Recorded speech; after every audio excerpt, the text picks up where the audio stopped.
principles. This is the fifth discussion, taking care of the level of confusion and toughness. I'm putting so many videos on a single section like first principles. If y is sine inverse x, what we will do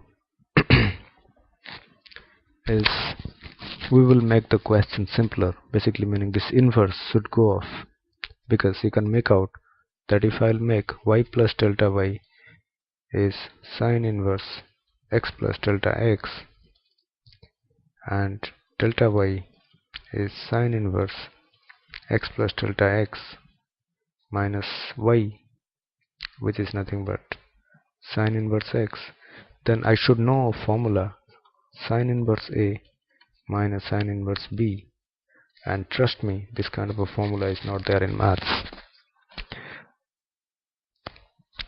So if at all you forget how to solve this, you can come over here, and once you're getting stuck here, you can think of that if you will do like this, that y equals to sine inverse x, then x equals to sine of y. Sine 30 is 1 by 2. Mathematically we write sine inverse 1 by 2 is 30 degrees. As like logarithms, this also inverse function doesn't have its own existence. It's a method of writing the same thing differently. So x plus delta x is sine of y plus delta y.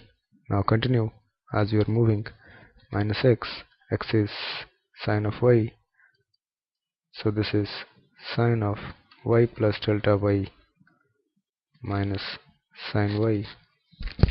This is delta x divided by delta y. This is by delta y, and I won't do all this because this is exactly coming to the same process of x plus delta x minus sine x by delta x, which I discussed in the first, y equals to sine x. Only this thing has become x equals to sine y. So this way,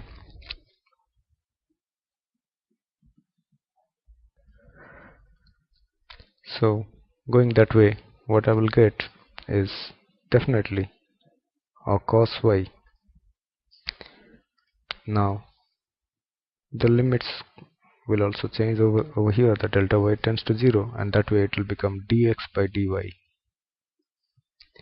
So what I'll get is dx by dy is cos of y,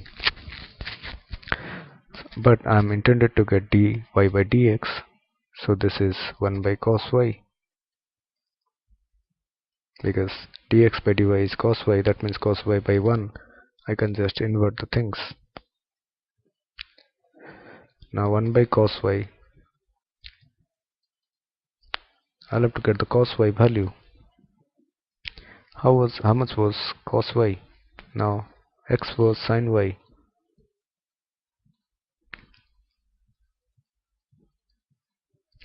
or sin y was x, and cos y is square root of 1 minus sin square y. Owing to the formula cos square theta plus sin square theta is 1, or cos square theta is 1 minus sin square theta. So cos theta is square root of 1 minus sin square theta.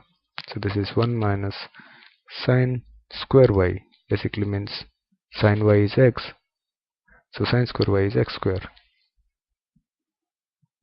1 by 1 minus x square. This is my dy by dx. So you can make out that for every inverse function you are actually doing the same problems again. Y is tan x, and if it is y is tan inverse x, nothing change occurs, only thing is x, and this becomes y. So if you are done with this, you are automatically done with this. Trust me, things are easy. Please try to solve all the functions: sine inverse, cos inverse, tan inverse, and all that, all the 6 functions. Do not think that's something you can do automatically in the exam hall, because many of the students think like that, and in the exam hall they get fused. John